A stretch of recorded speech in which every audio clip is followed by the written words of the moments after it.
Aujourd'hui, on va aller dans un autre registre. On rappelle que le thème, c'est la foi. Et je voudrais parler de la foi qui traverse les épreuves. Parce que des fois, on a l'impression que les prédications de la foi, il y a du triomphalisme dedans. Ça vous fait l'impression des fois ?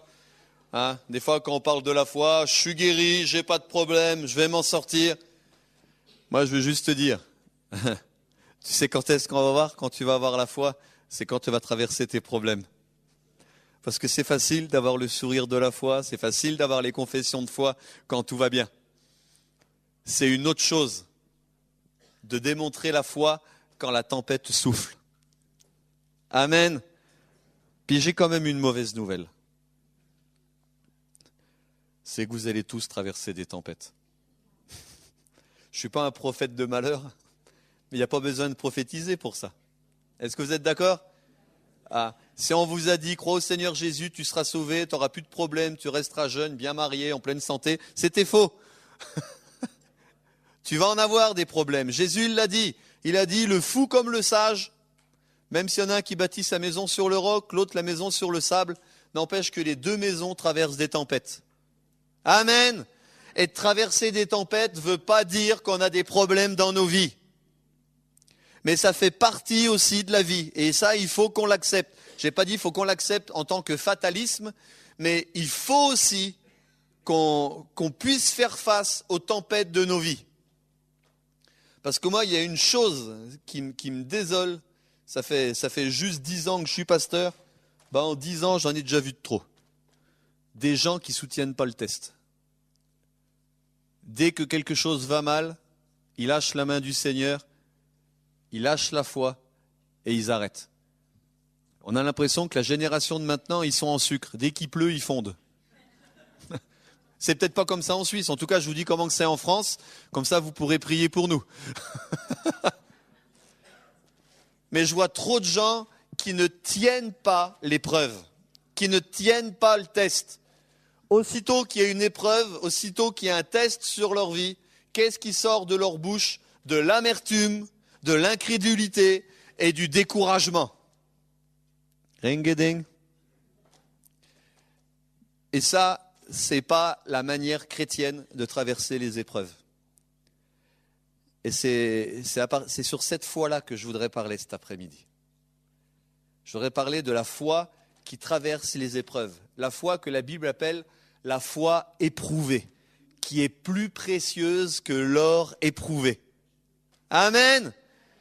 La foi éprouvée. Et je veux juste te dire, ta foi va être éprouvée. La Bible dit qu'on va avoir des persécutions externes à l'Église, mais des fois on en a même internes dans l'Église. Des fois il y a des chrétiens, dès qu'ils ont des problèmes, ils sont scandalisés. Ils remettent en cause le Seigneur, ils lèvent le poing vers le Dieu qu'ils ont adoré un quart d'heure avant. Ils se découragent, il y en a qui boudent. Vous faites du boudin, vous, en Suisse ? Nous, en France, il y a des gens, dès qu'ils ont des problèmes, ils se mettent dans les derniers rangs pour signaler qu'ils ne sont pas contents de leur semaine. Puis ils croisent les bras, ils louent pas le Seigneur. Et ils boudent. Comme si la louange, c'était un petit sucuk qu'on donnait au petit chien quand il a fait le beau. Oh, cette semaine, Seigneur, tu m'as béni, donc je vais te louer. Oh, cette semaine, ça a été dur, je te loue pas. C'est déjà pas mal si je suis là. En tout cas, c'est comme ça des fois que ça réagit en France. Et trop souvent, on a la mentalité que Dieu nous est redevable. Il doit nous guérir, il doit pourvoir à nos besoins, il doit nous protéger de toute mauvaise surprise. Il y en a, ils ont le trèfle à 4 feuilles, d'autres la patte de lapin, d'autres, ils ont le Seigneur Jésus. Est-ce que vous m'avez suivi ? Il y en a qui croient en Jésus comme une superstition, juste pour qu'ils aient une bonne vie. Eh bien, j'ai une bonne nouvelle, ceux-là, ils ne tardent jamais à être déçus. Ils ne tardent jamais à être déçus. Ce n'est pas parce que tu confesses Jésus de ta bouche que tu as une relation avec lui. Il y en a, ils ont du Jésus plein la bouche et ils pratiquent l'occultisme chrétien. Ils sont superstitieux et ils prient comme des Merlin l'Enchanteur pour accomplir leur propre volonté. Moi, je veux juste vous dire, la grâce, c'est pour accomplir la volonté de Dieu, pas ta volonté. Ring-a-ding. et Dieu t'est pas redevable. Et moi, je te pose juste une question. C'est si d'un seul coup, écoute bien, si d'un seul coup, Dieu te retirait tout le bénéfice de croire en lui, s'il ne te promettait plus de pourvoir à tes besoins et de te guérir, qu'est-ce que tu ferais? Ben, il y en a peut-être parmi vous, ils changeraient de Dieu. Des fois, on s'accroche à Dieu plus pour ce qu'il nous donne que par rapport à ce qu'il est. Amen. Et moi, je cherche jamais les coups durs, je cherche jamais les épreuves. Mais j'ai remarqué que des fois, dans les épreuves, ça remet les choses à leur place. Amen. Ça purifie un peu les motivations qu'on a dans le cœur. On sait pourquoi on s'accroche à Dieu. Et moi, la vraie foi, c'est une foi qui est éprouvée. C'est une foi qui tient ferme. Vous savez ce que j'aime? Moi, j'aime les prédications. J'aime entendre des bons messages. Mais vous savez, les messages qui me touchent, c'est quand les gens sont en pleine crise et qu'ils continuent à croire en Dieu. Ils disent, voilà, en ce moment, ça va très mal. Je vis très mal. Mais j'ai décidé de continuer à croire en Dieu. J'ai décidé de m'accrocher à lui. C'est très dur, priez pour moi, mais j'ai décidé de m'accrocher. Pour moi, un message comme ça, c'est un message édifiant. Est-ce que vous êtes d'accord? Il y a des fois, on a l'impression qu'il faut juste donner du triomphalisme. Et là, on trompe les chrétiens. Parce que la vie de tous les jours, ce n'est pas du triomphalisme. On va traverser des épreuves. Et j'ai une bonne nouvelle, à chaque épreuve, on va avoir une solution. Celui qui est en nous est plus grand que tous les esprits qui sont dans le monde. Gloire soit rendue à Dieu qui nous mène de victoire en victoire. C'est écrit dans la Bible. La Bible dit qu'on peut faire de nous des plus que vainqueurs. Mais écoutez, il n'y a pas de vainqueur s'il n'y a pas de combat. Est-ce que vous êtes d'accord? Si quelqu'un ici dit « Prie pour moi que j'ai plus de combat », je vais te dire une chose. Je veux bien prier pour toi pour que tu n'aies plus de combat. Mais tu sais ce qui va t'arriver? Tu vas mourir instantanément. Donc c'est à toi de voir. C'est à toi de voir. En tout cas, on va traverser des épreuves. Dans Jacques chapitre 1, versets 2 et 3, Jacques 1, 2, 3. Il est dit, mes frères, regardez comme un sujet de joie complète les diverses épreuves auxquelles vous pouvez être exposés, sachant que l'épreuve de votre foi produit la patience. Hey, moi, premier coup, j'ai lu ça, je dis, hey, Jacques, il joue pas un peu dans le sadomaso, lui? Regardez comme un sujet de joie complète les diverses épreuves. Waouh! Hey, franchement, soyons honnêtes. Il y en a beaucoup ici qui regardent les épreuves, qui acceptent les épreuves comme un sujet de joie. Allez, levez les mains, compris pour les menteurs. N'empêche, ça reste une exhortation biblique. Ça reste une exhortation biblique. Sachant que l'épreuve de votre foi produit la patience. Il y a un autre texte, 1 Pierre, chapitre 1, versets 6 et 7. 1 Pierre, chapitre 1, versets 6 et 7. C'est là ce qui fait votre joie. Quoique maintenant, puisqu'il le faut, pourrez bien entourer, puisqu'il le faut, vous soyez attristés pour un peu de temps par diverses épreuves, afin que l'épreuve de votre foi, plus précieuse que l'or périssable, qui cependant est éprouvé par le feu, ait pour résultat la louange, la gloire et l'honneur lorsque Jésus-Christ apparaîtra. Amen. Et je juste comme ça, comme dirait Eugène, petit message gratuit en plus. Quand il est dit, afin que ces résultats la louange, je veux juste que vous compreniez quelque chose. Là, ce n'est pas la louange qui revient à Dieu. Il nous est dit dans Corinthiens qu'au jour où Christ va paraître, on va comparaître devant lui et chacun recevra de Dieu la louange qui lui est due. Ring-a-ding-a-ding. Pendant qu'on est sur terre, on loue Dieu. Mais un jour, on va comparaître devant Jésus et c'est lui qui va nous louer. Là, heureusement qu'on aura un cœur glorifié, sinon on ne pourrait pas supporter. Mais vous imaginez? Est-ce que vous avez déjà pensé à ça? C'est dans Corinthiens. Chacun recevra de Dieu la louange qui lui est due. Et je te garantis, quand ta foi est éprouvée et que tu as tenu ferme, wow, il y a une louange qui va venir de la bouche de Jésus te concernant. Amen. On ne se rend pas compte de ce qui se passe dans le spirituel des fois. Donc la Bible dit, on va avoir des épreuves. 2 Corinthiens 4, versets 17-18. Car nos légères afflictions du moment présent produisent pour nous, au-delà de toute mesure, un poids éternel de gloire. Parce que nous regardons non point aux choses visibles, mais à celles qui sont invisibles. Car les choses visibles sont passagères et les invisibles sont éternelles. Toutes les cicatrices que tu prends actuellement dans le service pour Dieu, au ciel, elles vont se transformer en cicatrices d'or. Amen. Un poids éternel de gloire. Moi, je veux juste te dire, si tu ne souffres pas dans ta vie avec Jésus, si tu ne souffres pas dans ton service, c'est que tu ne le sers pas. Le disciple n'est pas plus grand que son maître. Comme ils l'ont traité, ils vont te traiter. Amen. Puis Jésus, c'est pas avec le monde qu'il a eu le plus de problèmes. C'est avec les saints de barbe. C'est avec les religieux, les barbapous. Amen. Ça, c'est dur à traduire. Hein.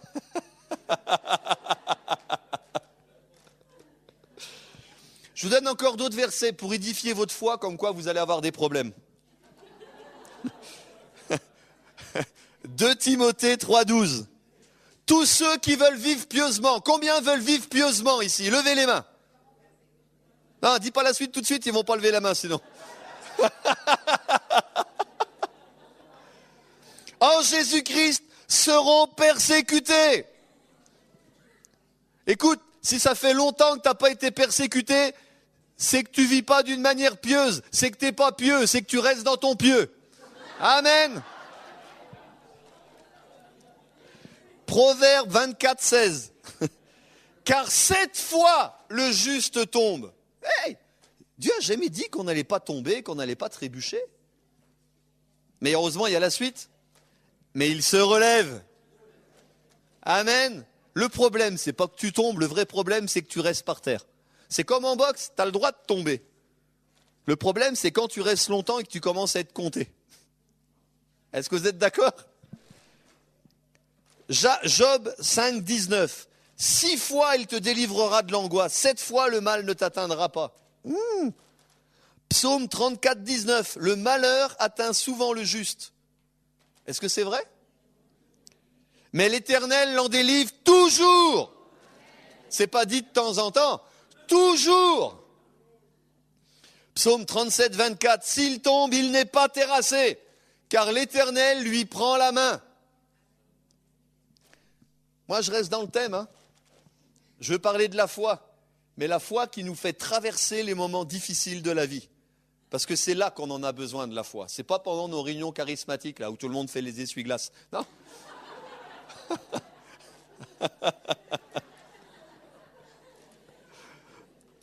Michée 7, 8.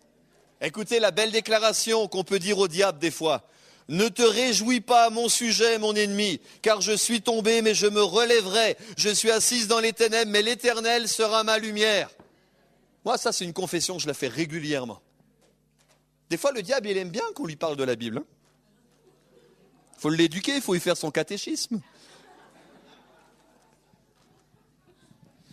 Jean 16, 33. Ça, c'est une parole de Jésus. Dans les Bibles anglaises, c'est marqué en rouge même. Jean 16, 33. Je vous ai dit ces choses avant que vous ayez la paix en moi. Vous aurez des tribulations dans le monde. Mais prenez courage, j'ai vaincu le monde. Ring-a-ding. 1 Corinthiens 10, 13. Aucune tentation nous est survenue qui n'ait été humaine. Et Dieu, qui est fidèle, ne permettra pas que vous soyez tentés au-delà de vos forces. Mais avec la tentation, il préparera aussi le moyen d'en sortir afin que vous puissiez la supporter. C'est pas merveilleux? On va jamais être tenté au-dessus de nos forces. Souvent, on présume de nos forces. On a l'impression qu'on est moins fort, mais on est plus fort en fait. Nous, on a toujours l'impression, j'en peux plus, je vais bientôt craquer. Et puis Dieu dit, si, tu peux encore charger. T'es fort. En tout cas, à chaque épreuve, moi ce que je lis, c'est que Dieu a déjà préparé le moyen de s'en sortir. Amen. C'est comme si tu es dans un train, tout va bien, tu regardes les belles montagnes suisses, d'un seul coup, poup, tu rentres dans un tunnel, il fait tout noir. Là, tu as le choix. Soit tu te dis, il fait noir ici, tu sautes du train, c'est dangereux. Puis tu vas rester dans le noir, ou soit tu attends patiemment, parce que s'il y a une entrée du tunnel, il va y avoir une sortie de toute façon. Dieu a déjà préparé le moyen de s'en sortir. 2 Corinthiens 4, 8-12. Paul il dit, nous sommes pressés de toute manière, mais non réduits à l'extrémité. Dans la détresse, mais non dans le désespoir. Persécutés, mais non abandonnés. Abattus, mais non perdus. Vous imaginez ? Dans 2 Corinthiens toujours, chapitre 1, versets 8 et 10. Il dit, nous avons été excessivement accablés au-delà de nos forces, de telle sorte que nous désespérions même de conserver la vie. Mais la suite, c'est, il nous a délivrés d'une telle mort. Amen. Ça veut dire qu'il y a des moments dans ta vie chrétienne, il va y avoir des jours sombres. Dans Éphésiens 6, il nous est dit, c'est un texte qui est vraiment précis, quand il nous est parlé de l'armure de Dieu. Quand il nous est dit de se fortifier, de tenir ferme au jour du mal. Vous êtes d'accord ? Au mauvais jour dans nos Bibles. Mais littéralement en grec, c'est au jour du malin. C'est pas le mauvais jour parce que c'est pas un bon jour. Dans le grec, c'est au jour du malin. Ça veut dire que parfois, tu traverses des jours où tu as l'impression que c'est le malin qui bat la mesure. Il y en a qui ont déjà traversé des jours comme ça, où ça va pas très bien. Eh bien, si tu t'es fortifié, que tu tiens ferme, tu vas le traverser ce jour-là. Tu vas le traverser sans dommage. Ring-a-ding-a-ding. Je ne pense pas que j'en ai besoin de vous en dire d'autres. Maintenant, vous avez la foi que vous pouvez avoir des problèmes. Bon, pour les plus incrédules, je vous donne encore 2 versets. 2 Timothée 3, à partir du verset 10. Pour toi, tu as suivi de près mon enseignement, ma conduite, mes résolutions, ma foi, ma douceur, ma charité, ma constance, mes persécutions et mes souffrances. À quelle souffrance j'arrive pas à le dire.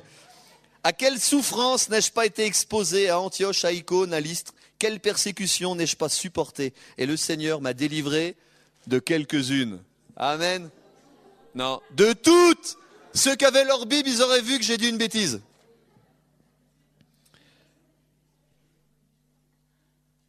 « 1 Pierre 4,12 « Bien-aimés, ne soyez pas surpris, ça pourrait être traduit, ne soyez pas choqués, comme d'une chose étrange qui vous arrive de la fournaise qui est au milieu de vous pour vous éprouver. » On n'a pas à être choqué. Jésus n'a jamais dit qu'on n'aurait pas de problème. Il a dit qu'on aurait des solutions. À quoi nous serviraient les solutions si on n'a pas de problème? Il a dit qu'on serait vainqueur. Mais comment on peut être vainqueur s'il n'y a pas de combat? Amen. En plus, il y a des merveilleuses... Et franchement, vous avez vu les merveilleuses promesses qu'il y a dans Apocalypse pour ceux qui sont vainqueurs? Ben franchement, on n'aurait pas de combat. On n'aurait pas part aux promesses puisqu'on ne serait pas vainqueur. Amen. Moi, c'est dans ce sens-là, je me dis, ok, il y a une épreuve qui arrive, eh ben on va y faire face. Elle est désagréable, j'ai du mal à avoir de la joie extérieure, mais bon, on va l'affronter. Ça va encore donner une occasion d'être vainqueur. Amen. J'arrive pas encore, comme Jacques il le dit, de le considérer avec une joie parfaite. C'est toujours rétroactif chez moi. C'est une fois que c'est passé que je me réjouis. En fait, c'était bien cette épreuve. Mais pendant que je suis dedans, je vais être honnête, j'arrive pas à la mettre en pratique. Mais j'arrive après quand même. Apocalypse 1,9 pour les plus endurcis, c'est le dernier verset. Moi, Jean, votre frère, qui est part avec vous à la tribulation. Donc écoutez, là je vous en ai donné une tartine de versets bibliques. On va avoir des problèmes, on a eu des problèmes, on a des problèmes et on en aura encore. Amen. Puis c'est là que ça va être utile de savoir comment la foi fonctionne. C'est là que ça va être utile d'avoir une foi ferme. Parce que sinon tu vas juste avoir une foi des beaux jours et dès qu'il va y avoir des tempêtes, tout va s'écrouler dans ta vie.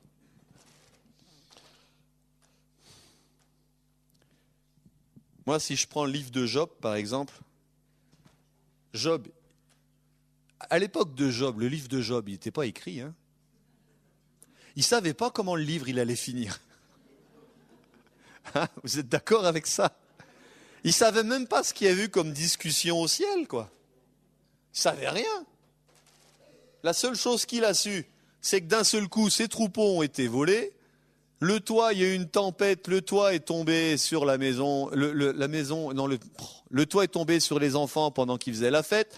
Il y a la foudre qui est tombée. En plus, on lui dit c'est le feu de Dieu, c'est Dieu qui a frappé.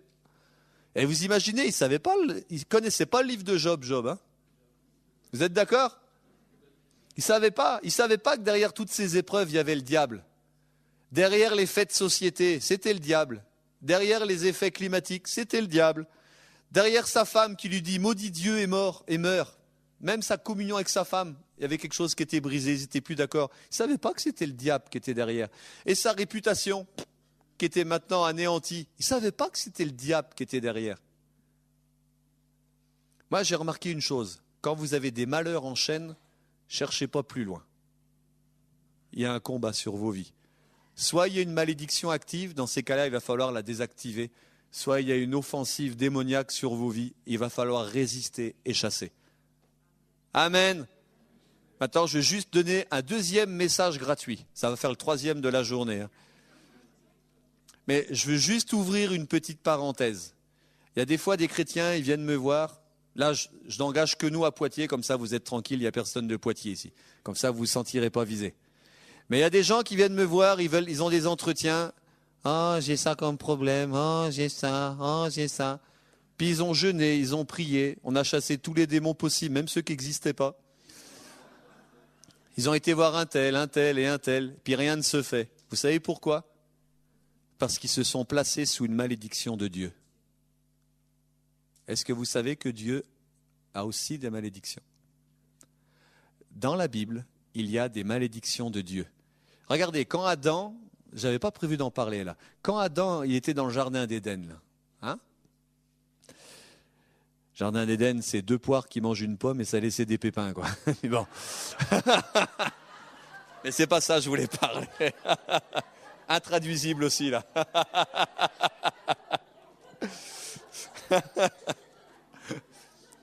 Mais n'empêche, tout allait bien pour Adam.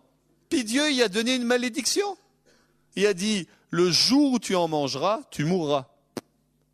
Maintenant, tant qu'il n'a pas rempli la condition, la malédiction n'était pas activée.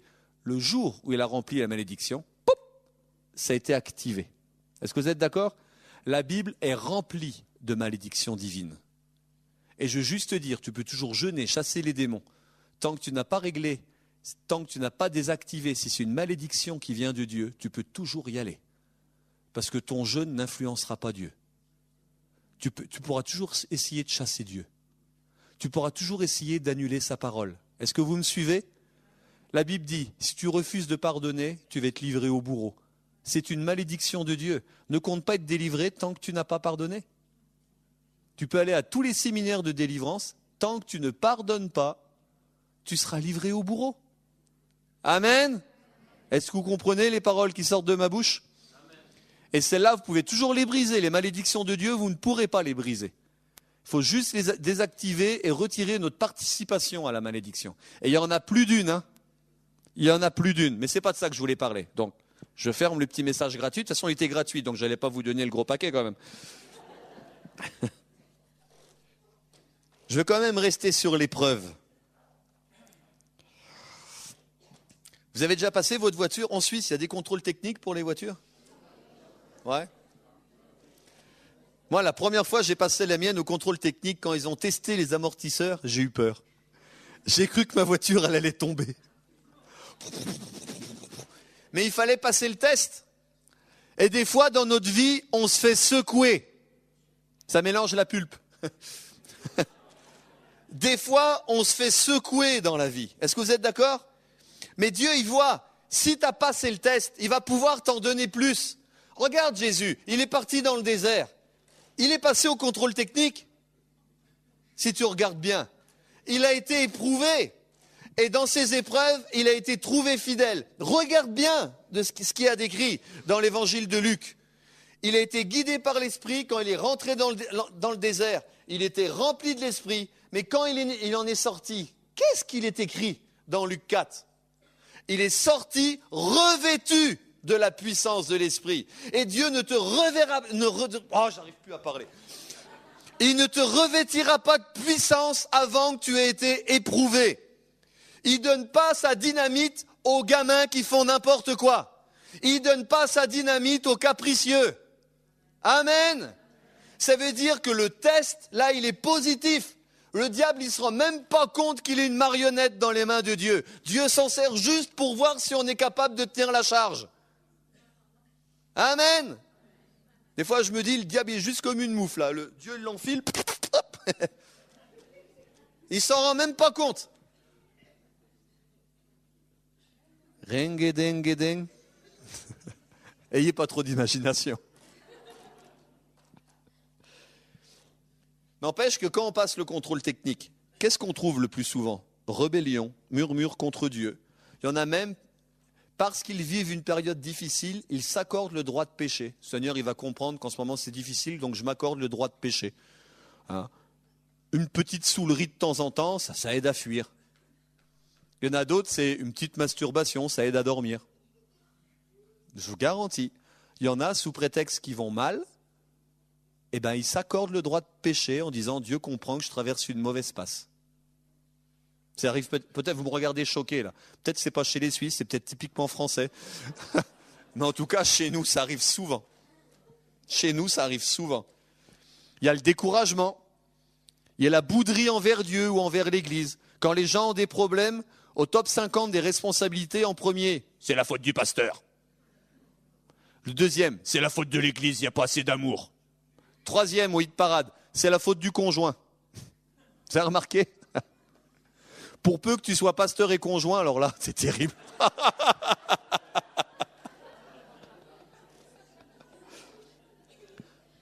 Ce qui sort du test de l'épreuve, c'est qu'il y en a après, c'est la passivité, ou l'incrédulité, ou la jalousie. Moi, je comprends pas, moi je suis fidèle, j'ai des problèmes, et puis lui, il n'a jamais de problème. Sois pas jaloux.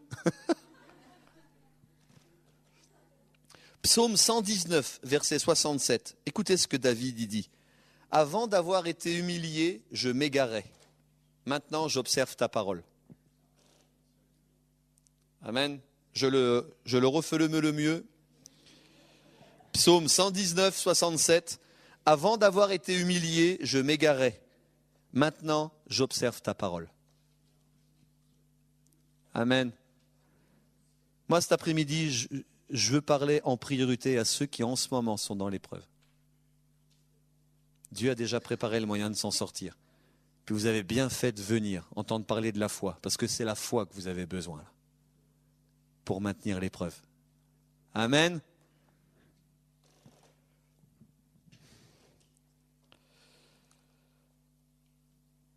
Vous savez, il y a une chose qui m'étonne de Paul. Quand Paul parle de lui, puis de ce qui se glorifie, il ne se glorifie pas toutes les églises qu'il a fondées. Moi, je suis surpris. La plupart des prédicateurs, quand on les entend, sauf Eugène et moi, puis Jean-Marc, mais sinon...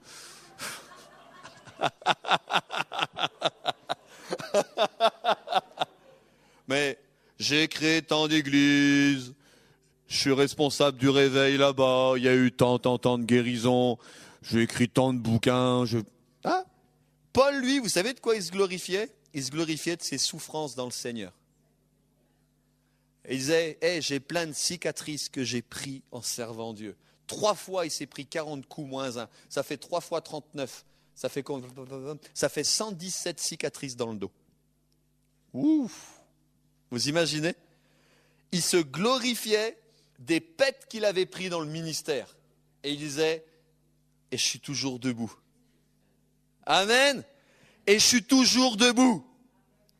Moi, une fois, je ne vous dirai pas son nom, mais c'était un Suisse, quand j'ai écrit mon premier livre, Impact de guérison, quand il l'a lu, il a trouvé que c'était trop extrême, puis je l'ai rencontré à Montpellier, en 2000. C'était pas Jean-Marc, je l'ai rencontré en même temps, mais c'était pas lui, c'était un autre. Non, c'est pas toi. Il m'a dit, j'étais pressé de voir qui c'était Patrick Fontaine. Puis il m'a regardé et dit, je me doutais que c'était un jeune en pleine santé pour écrire un livre comme ça.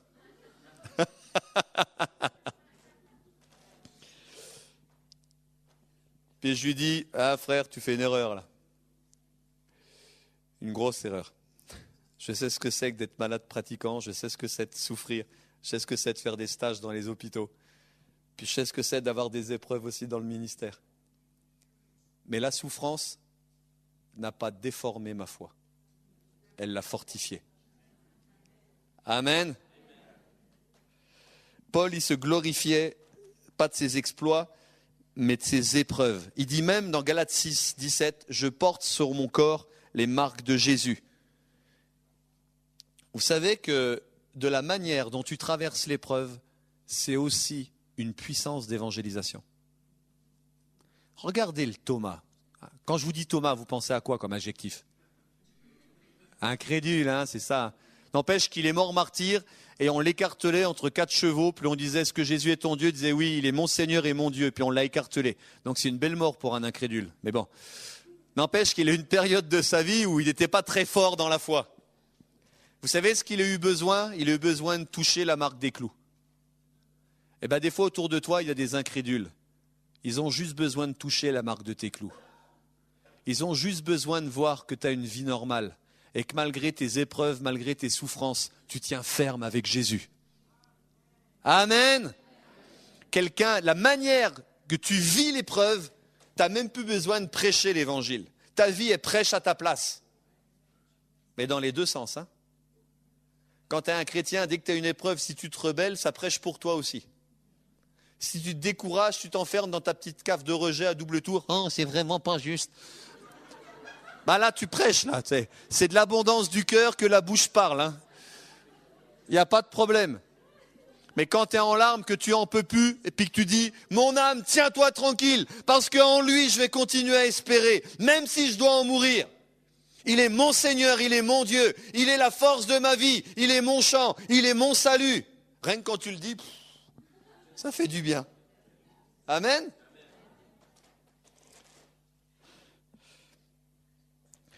Galates 6, 17, il y a une traduction, c'est en français courant. Elle n'est pas forcément bonne cette traduction, mais pour un coup, j'ai trouvé un verset qui était bien dedans. Galates 6, 17, c'est Paul, il dit, « Car les cicatrices que je porte sur mon corps prouvent que j'appartiens à Jésus. » Tu ne trouves pas que c'est beau, là?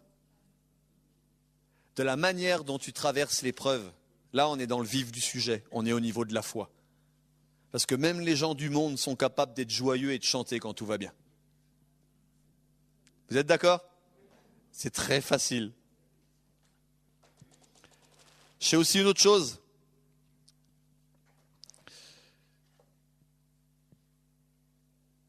Quand je parle de nos cicatrices pour l'obéissance et la foi en Christ, elles font notre récompense, elles forment notre caractère.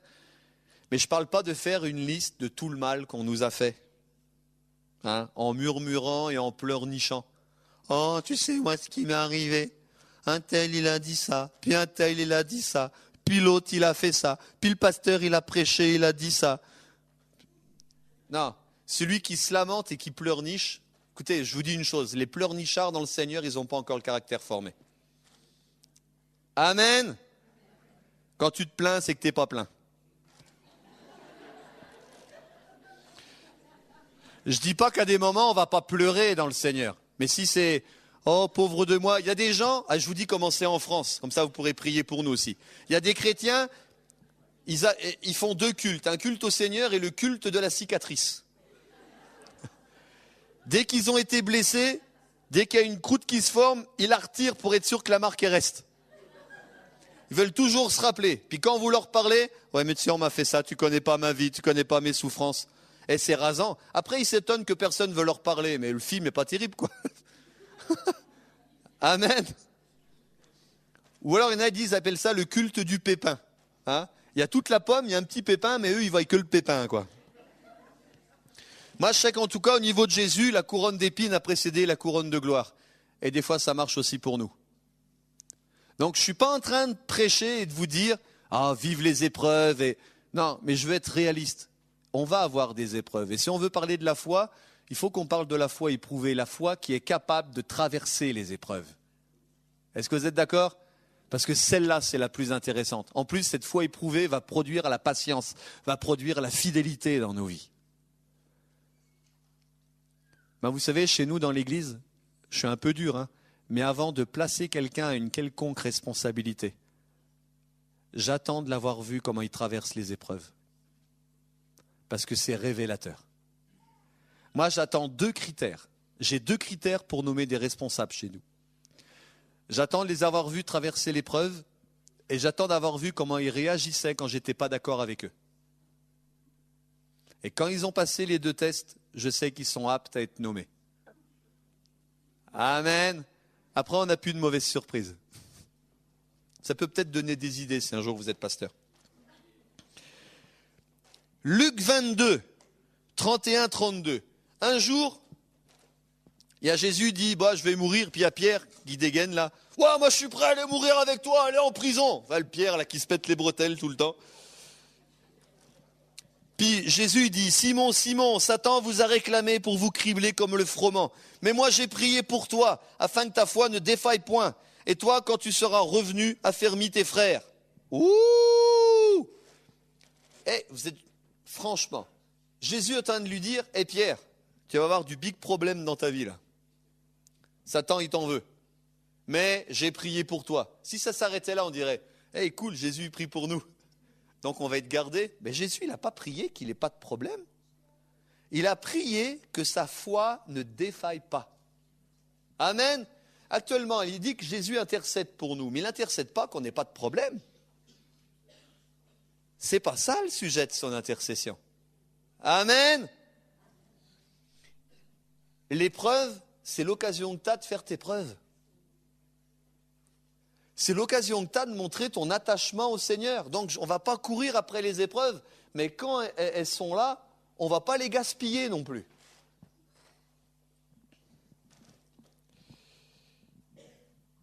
Je vais vous mettre une petite image. Il va y avoir assez si on projette une image ou on peut descendre encore un petit poil là? Faut tirer dessus, c'est ça? Ah.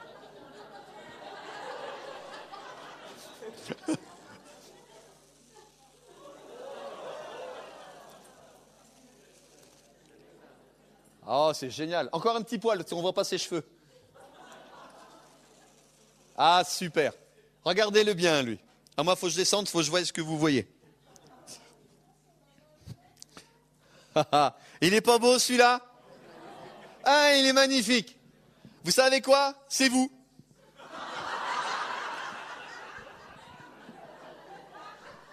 La personne qui a un couple. Hop là. C'est vous. Vous êtes en train de vous regarder dans la glace. En tout cas, si vous avez décidé de vivre pieusement, c'est vous. C'est vous. Est-ce que j'ai le droit de parler comme je parlerai en France? Vous êtes sûr? Vous avez peut-être regretté, hein? Quand tu veux vivre avec Jésus, tu vas en prendre plein la gueule. Amen. Tu vas t'en prendre plein. Quand tu vis avec le Seigneur, des fois, tu es comme ça. C'est pas le sourire charismatique. Alléluia. Là, elle est en train de dire Alléluia. Elle fait Alléluia. Il le dit. Il n'est pas en train de faire l'essuie-glace, quoi. Hein. Là, lui, il en a pris plein les yeux. Il en a pris plein les yeux. Combien ici ont fait de la boxe? Levez les mains. Il y en a quand même? Alléluia. Moi, j'en ai fait. J'ai fait de l'américaine, j'ai fait du muay thai, du full contact. J'ai fait beaucoup de compétitions. Vous savez quoi? Quand vous regardez ceux qui n'ont jamais fait de boxe, vous trouvez que c'est un sport barbare. Mais c'est un vrai sport en vrai. Hein. Ça demande une technique. Mais n'empêche, ça paraît facile. Le gars, il est comme ça, il est comme ça. On a l'impression que c'est facile. Je vous garantis, vous n'êtes jamais posé les questions pourquoi les rounds, ils duraient que quelques minutes? Parce qu'ils ne pourraient pas durer plus longtemps. Parce qu'à force de garder les bras en l'air et de sautiller, tu as le cœur qui est dans un bon rythme.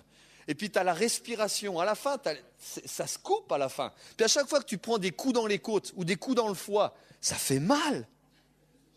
Et puis plus le match y dure, parce que le gars, il ne tombe pas dès le premier coup la plupart du temps. Tu as envie de baisser les bras. Puis dès que tu baisses les bras, t'en prends plein le nez. Vous êtes d'accord? C'est comme du temps de Moïse, quand il a prié pour Israël. Dès qu'il baissait les bras, Israël en prenait plein la tête. Vous êtes d'accord? Donc, il faut que tu gardes ta garde. Et ça, c'est la foi. C'est la foi. Dis-toi une chose. Tu es devenu chrétien, tu te dis, oh chouette, on va monter dans un gros bateau, on va se faire une croisière gastronomique. C'est pas ça. Une fois que tu es monté dans le bateau chrétien, tu as des radars, tu as des tourelles, tu as des canons, c'est un bateau de guerre. Peut-être tu te dis, oh mais moi frère, je suis pas appelé au combat spirituel. C'est pas une question d'appel, t'es visé. Soit tu es sur le champ de bataille, soit tu es dans le camp de prisonniers. Amen.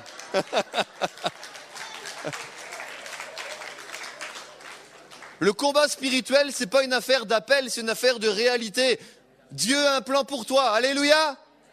Et Satan, il a un plan pour toi. Tu sais lequel va s'accomplir? Pas forcément. C'est celui avec lequel tu vas collaborer. Moi, j'ai remarqué une chose. Dans ton jardin, tu peux faire pousser ce que tu veux. N'empêche, si tu ne travailles pas, il y a quand même quelque chose qui va pousser. Vous êtes d'accord? Eh bien, dis-toi une chose. Si tu fais rien, c'est le plan du diable qui s'accomplit dans ta vie. Si tu ne vas pas à contre-courant, c'est les semences du diable qui vont pousser dans ta vie. Amen. Donc ça, c'est la vie chrétienne normale. Alléluia. Il a pris plein les yeux, lui, là. Il a pris plein les yeux. C'est la vie chrétienne normale, ça. Souvent, on ressemble à ça. Bien sûr, après, quand on reçoit la couronne, on fait « Adrian !» Ça, c'est le moment de gloire. Mais avant, avant le moment de gloire, c'est comme ça que ça se passe. Moi, j'ai fait 21 combats. J'en ai gagné 20. Et puis le dernier, j'ai été disqualifié parce que le gars, il m'a insulté, j'ai mis un coup de boule alors que j'étais en train de gagner. Une fois, j'ai fait un combat, le gars, il est tombé au bout de 10 secondes. Mais c'est le seul combat qui a été comme ça. La plupart du temps, il fallait les mener jusqu'au bout. Eh bien, c'est dur. Et il y a des moments, j'en pouvais plus. J'avais tendance à baisser les bras. J'avais mes côtes qui me faisaient mal. J'avais la tête. Vous savez, si je vous frappe avec mon poing, ça va vous faire mal parce que la surface est petite et c'est dur. Le gant, c'est moins dur, mais ça donne un coup sourd. Puis à chaque fois, vous avez tout qui tremble dans la tête. Ça fait un boum, boum. C'est terrible. Et moi, il y a eu des moments où j'aurais eu envie presque de me laisser tomber. La seule chose qui me tenait debout, c'était l'orgueil. Mais j'aurais presque envie de me laisser tomber, tellement les coups me faisaient mal. J'aurais voulu que l'autre, il jette l'éponge. Puis après, tu avais la cloche, tu te dis, bon allez, tu retournes dans les cordes, sûrement tu vas récupérer. Et puis là, on te donne un petit coup de petite cuillère de gelée royale, puis petite éponge magique là, puis hop, tu repars. Mais c'est dur, c'est dur. Moi, j'ai appris une chose, la vie chrétienne, c'est comme la boxe, il y a plus de joie à donner qu'à recevoir.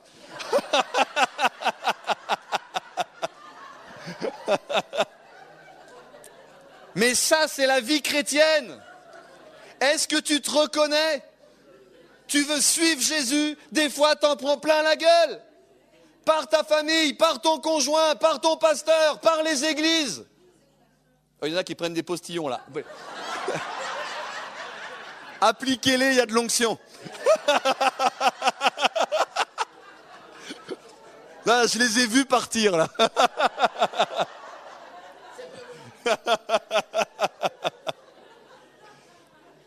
Mais des fois, c'est ça la vie chrétienne. Ah, tu montais sur le ring, oh, je vais gagner, Jésus est avec moi. Allez, pointe-toi Satan, pointe-toi. C'est même pas Satan qui vient. Des fois, c'est ta famille qui se lève. Des fois, c'est l'église. Des fois, c'est des incompréhensions. Des fois, c'est des persécutions sur ton lieu de travail. Des fois, c'est juste ta vie passée qui te mène la vie dure comme ça. Des choses que tu n'as pas réglées, puis t'en prends plein la tête. Boum, boum, boum. Des fois, et tu sais quoi, ce qui est dur à la boxe aussi, c'est des fois à force de se prendre des coups dans le front et tout ça, puis que tu transpires, et bien à la fin, la sueur, elle te pique les yeux, puis tu vois mal. Et bien quand tu es chrétien, ça arrive que des fois, tu as les yeux qui piquent. Ça arrive des fois que tu pleures, mais tu n'as pas le droit de baisser la garde. Tu n'as pas le droit d'abandonner le combat. Amen. Le diable se nourrit des lâches. Tu n'as pas le droit d'abandonner le combat. Moi, j'ai appris une chose, je me rappelle sur mes 21 combats, il y en a 2, franchement, j'étais en train de perdre et je ne méritais pas de gagner.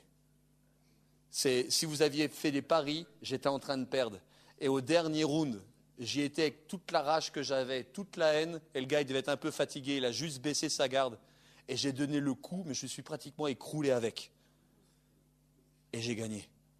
Il y a des fois, on n'en peut plus. Le diable, il te dit, c'est bon, arrête. Des fois, sur le ring, vous savez que les boxeurs, ils se parlent des fois? Je vais te bouffer, je vais te massacrer. Tiens, prends celui-là, prends celui-là. Ah, puis le gars, il est devant toi, il dit, vas-y, tape. Moi, je sens rien. Tu veux goûter, toi? Et c'est comme ça que ça se passe. Et quand ils se regardent dans les yeux, quand on se tape dans les gants, là, Le combat, il se gagne déjà au niveau du regard. Est-ce que vous me suivez? Ça, c'est un monde que j'ai connu. J'étais dans ce monde-là. Regardez le beau chrétien. Alléluia.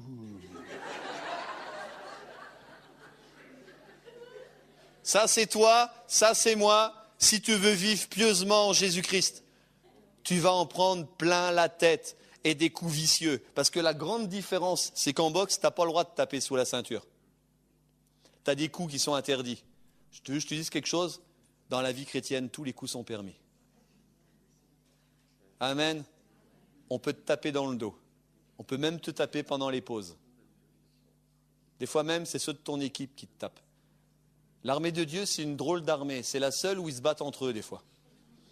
Puis les blessés, on les achève. Plutôt que de les soigner. Ce n'est pas une vue réaliste de l'Église? C'est exactement comme ça que ça se passe. Ceux qui veulent vivre pieusement, regardez-vous dans la glace. Si ça ne vous est pas arrivé, prenez ça comme une vision prophétique. Alléluia.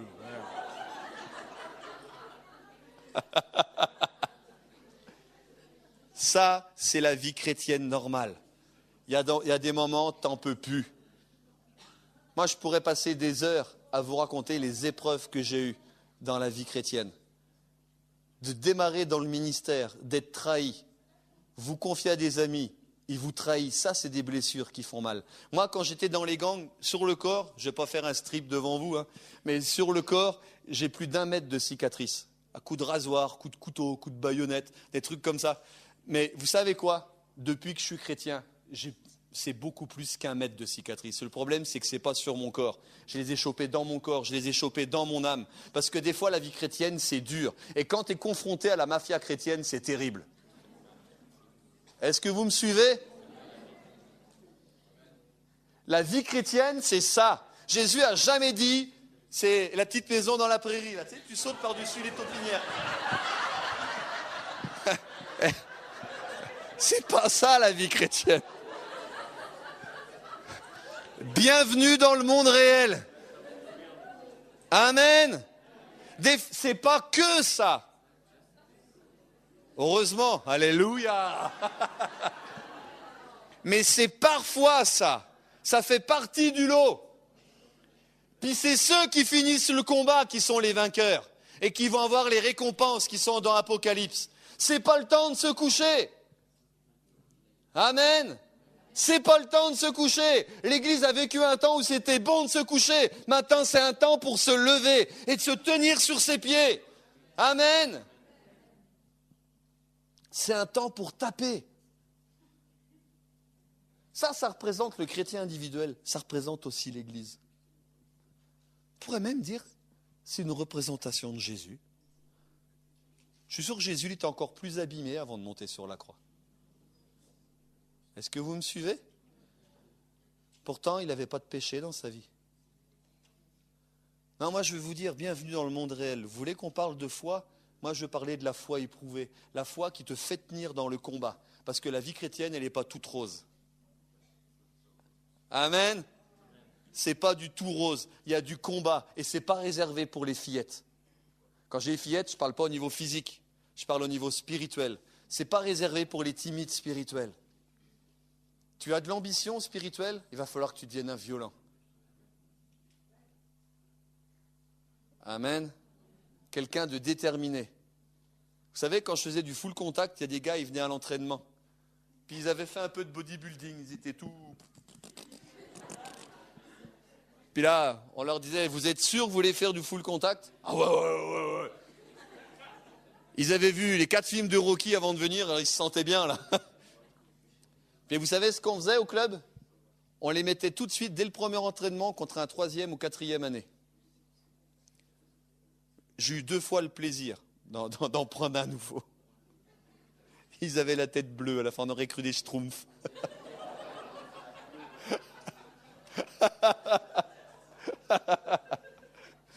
Ben vous savez quoi? J'ai vu des grandes brutes avoir des gros discours. Ouais, on encaisse. Puis retourner dans les vestiaires en pleurant. Puis je vois la même chose dans l'église. Je vois des chrétiens qui chantent des chants de combat. On est l'armée du roi. Alléluia. On est plus que vainqueurs. Le diable, il n'a même pas besoin de se déplacer. Il t'envoie un petit lutin, il fait bouh. Puis là, t'es coiffé comme moi.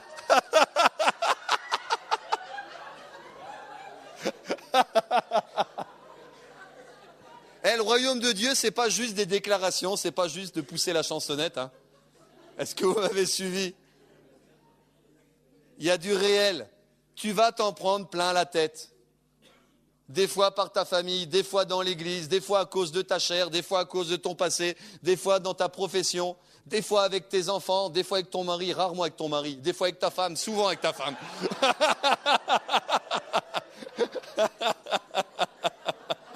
Ah, amen. Tu vas en prendre plein la tête. Maintenant, c'est toi qui décides. Peut-être il y en a qui vont dire « Ah, si j'avais su, je ne serais pas venu. » Si j'avais su, je ne serais pas devenu chrétien. Moi, ce n'est pas ça que je veux. Et ça fait partie du lot. La foi est prouvée. Amen.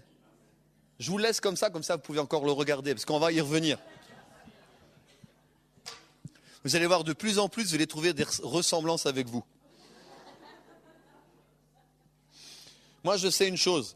1 Corinthiens 9, 24, Paul y dit « Ne savez-vous pas que ceux qui courent dans le stade courent tous, mais qu'un seul remporte le prix? Courez de manière à le remporter. » Amen. Philippiens 3, 14, « Je cours vers le but pour remporter le prix de la vocation céleste. » Paul y courait pour gagner. La Bible nous encourage à être des vainqueurs. Moi, vous savez, il y a une phrase que je déteste au plus haut point. C'est quand on joue, qu'on fait un sport ou qu'on joue, puis il y a toujours un gugus qui dit « L'important, c'est de participer. » Vous avez remarqué que c'est que les perdants qui disent ça? Il n'y a que les perdants. Moi, je veux juste vous dire, je joue toujours pour gagner. Il y en a qui disent, t'es un mauvais perdant. Oui, mais je suis un bon gagnant. Je joue toujours pour gagner. C'est pas vrai. L'important, c'est pas de participer. L'important, c'est de gagner. Et la course de la vie chrétienne, l'important, c'est pas de participer. Paul, il nous dit de courir de manière à remporter le prix. Pas juste de dire, t'as vu, j'ai fait mon petit footing. Toute ma vie, Seigneur, j'ai été fidèle. Est-ce que tu as gagné? C'est ça qui compte. C'est ça qui compte. Les promesses, c'est pour les vainqueurs, c'est pas pour les participants. Il est temps qu'on change de mentalité. Il n'y a que les perdants qui disent l'important, c'est de participer. Il y en a, ils ont besoin de se repentir ici. Ils sont reconnus sur la photo, là.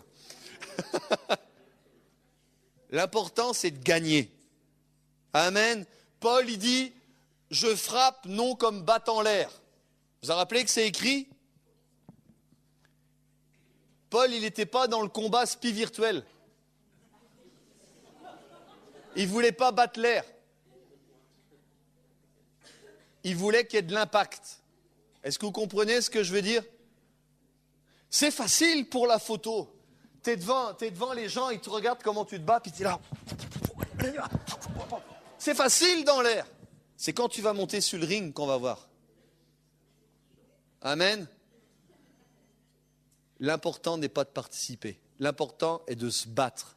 L'important est de courir pour gagner. Et j'ai une bonne nouvelle, ce n'est pas une compétition entre nous. On a chacun notre course à gagner.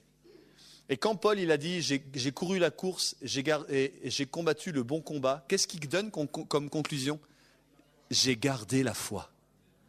Là, voilà ta course. Le voilà ton combat. Vous savez, je fais une très grosse différence entre l'épreuve de la foi et le combat de la foi. L'épreuve de la foi vient de Dieu. Le combat de la foi vient du diable. Dieu éprouve ta foi, il la pousse à ses limites pour que tu puisses grandir en lui et t'étendre. Le but de l'épreuve de la foi, c'est de te faire passer à un stade supérieur. Par contre, le diable, lui, son but, c'est d'anéantir ta foi. Et ça, c'est le combat de la foi. Et le combat de la foi, c'est garder la foi. Il faut faire une différence entre l'épreuve de la foi et le combat de la foi. En tout cas, ta foi sera éprouvée.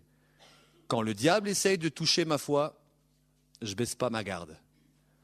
Quand Dieu éprouve ma foi, oh, là, il me pousse à mes limites. C'est presque beaucoup plus dur. Mais c'est pour nous faire grandir. Amen. Est-ce que vous saisissez qu'il y a une différence entre l'épreuve de la foi et le combat de la foi? Le but de l'épreuve, c'est nous faire grandir. Le but du combat, c'est de l'anéantir. En tout cas, dans les deux cas, on a un test à passer. Dans les deux cas. Vous savez, alors vous allez dire, mais comment on fait alors pour tenir comme ça? Alléluia. Eh bien, il y a une formule dans la Bible qu'on retrouve régulièrement. Je n'ai pas compté le nombre de fois, mais on la retrouve dans l'Ancien surtout. Et puis on trouve la même exhortation dans le Nouveau. C'est « fortifie-toi et prends courage ». Amen. Fortifie-toi et prends courage. Deutéronome 31:6, fortifiez-vous et ayez du courage, ne craignez point et ne soyez point effrayés. Josué 1:6, fortifie-toi et prends courage. Dans Josué, il le dit plusieurs fois. 1 Chronique 28:20, fortifie-toi, prends courage. Matthieu 9:2, Jésus dit au paralytique, prends courage mon enfant. Matthieu 9:22, prends courage ma fille. Marc 10:49, prends courage, lève-toi, il t'appelle. On s'aperçoit qu'il y a beaucoup d'exhortations à être courageux dans la Bible. Et à se fortifier. Moi, je sais une chose, c'est quand j'étais petit, ou même quand j'étais moins petit, pour moi, le courage, c'était ne pas avoir peur. C'est une fausse définition. Ne pas avoir peur, c'est pas du courage. Ne pas avoir peur, c'est de l'inconscience. Le vrai courage, c'est quand tu as peur et que tu y vas quand même. Amen. Ça, c'est le vrai courage. Prends courage, fortifie-toi et prends courage. Comment la Bible elle nous dit de nous fortifier? On se fortifie en Dieu, on se fortifie par sa parole, on se fortifie en parlant en langue. Amen. On se fortifie en fortifiant notre foi. Mais ce n'est pas sur le champ de bataille qu'il faut que tu te fortifies. Quand tu fais des combats comme ça, tu ne te dis pas, je vais m'échauffer contre le gars, puis au 9e round, je vais le descendre. Non, tu as des semaines de préparation. Si tu as l'occasion de visionner des cassettes sur comment il se bat, tu vas te préparer. Si tu pèses un peu lourd, tu vas mettre le kawaii, tu vas faire du saut à la corde. Tu vas te dépenser, tu vas t'y préparer. Tu te fortifies avant le combat. Il y a des gens, ils se fortifient quand le combat arrive. C'est trop tard. Tu ne te pointes pas sur le champ de bataille en pyjama, tu te pointes sur le champ de bataille en armure. Amen. Fortifie-toi, parle en langue, dans la foi, pas comme un perroquet. Dans la foi, que tu édifies ton être spirituel, que tu édifies ta foi. Fortifie-toi en Dieu, connais ses paroles, fais de l'escrime. Il est écrit, pour les plus modernes, fans de la guerre des étoiles, il est écrit. Tu mets ce que tu veux. Mais fortifie-toi. Et le plus beau, c'est prends courage. Et je vais juste vous dire, peut-être là ça va vous choquer, le découragement n'est pas normal. Ne prends pas le découragement comme quelque chose de fatal qui doit arriver. Le découragement frappe à toutes nos portes. Vous êtes d'accord? Il n'y a personne ici qui peut dire qu'il n'a jamais eu le découragement qui est venu frapper à sa porte. Mais tu n'es pas obligé de lui ouvrir. La Bible dit, prends courage, fortifie-toi et prends courage. Le courage va avec le fait d'être fort en esprit. Quand tu te décourages, c'est que tu commences à être faible en esprit. Ça veut dire qu'il y a eu des fuites dans ta vie. Amen. Parce que si tu te maintiens fort, tu vas prendre courage. Je ne suis pas en train de dire que le découragement est un péché, mais le découragement est un symptôme d'une fuite spirituelle, d'une faiblesse spirituelle. Quand tu es fort en esprit, tu ne te décourages pas. Le découragement vient frapper à ta porte, mais tu ne lui ouvres pas, parce que tu reconnais ses dégâts. Amen. Fortifie-toi et prends courage. Et je ne vous parle pas d'une théorie. Je vous garantis, si ma femme était là, je lui passerais le micro et elle pourrait vous dire, ce n'est pas de la théorie. Depuis qu'on est mariés, elle ne m'a jamais vu me décourager. Et le fait que je ne me décourage pas, ça l'encourage. Non, elle le dit elle-même. Hein. J'ai coupé ce réflexe, je me suis rendu compte que le découragement ne fait pas avancer les choses, ça les retarde. Et en fait, ce que Dieu demande, ce n'est pas de lutter contre le découragement, ce que Dieu demande, c'est de se fortifier en esprit. Quand tu es fort en esprit, tu as la force de ne pas répondre au découragement et de te laisser dégonfler. Amen. Et c'est possible que tu sois fort en esprit. Il est temps que tu passes à la musculation spirituelle. Amen. Que tu parles en langue, que tu parles en langue. Moi, j'avais un pasteur, il me dit, il faut que tu parles en langue beaucoup avec ce que tu as appelé. Je dis, ok. Puis un coup, je vais le voir, je dis, waouh, j'ai réussi 20 minutes de suite. Il me dit, écoute, d'où tu viens? Il dit, prends une habitude de parler au moins 2 heures par jour. Moi, ça me paraissait une montagne. Alors au début, j'y allais avec mon chronomètre. Puis le jour où j'ai dit, j'ai réussi à avoir 2 heures. Tu sais ce qu'il m'a dit? Il m'a dit, c'est bien, ça te permet de survivre, mais si tu veux la puissance, il faut que tu passes à 4. Ah!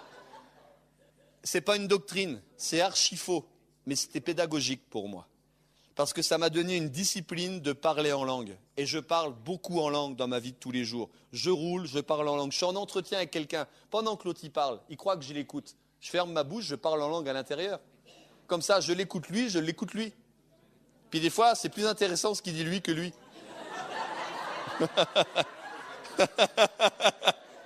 Amen. Fortifie-toi. Moi, je ne vais pas prier contre le découragement. Ce que je vais prier, c'est que tu sois fort en esprit. Parce que quand tu es fort, tu peux résister. Tu n'es pas obligé d'ouvrir la porte au découragement. Amen. Fortifie-toi et prends courage. Et je vais finir sur un dernier exemple. Vous avez déjà entendu parler de Marie Durand ? Née en 1712, morte en 1776. Il y avait l'édit de Nantes qui donnait la permission aux protestants d'avoir un culte en France, et puis il y a eu la révocation en 1685, et le protestantisme a été interdit en France. Puis ceux qui continuaient dans des assemblées secrètes étaient arrêtés. Puis Marie, elle était issue d'une famille de chrétiens. Elle n'a plus revu sa mère depuis l'âge de 4 ans. Sa mère a été emmenée à cause d'un culte.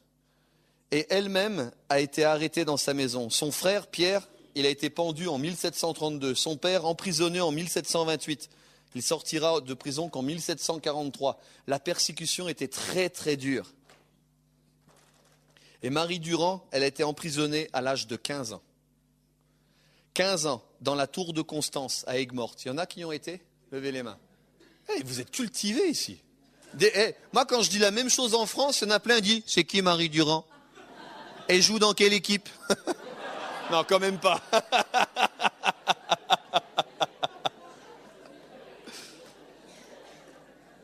Bon alors, vous la connaissez déjà, l'histoire.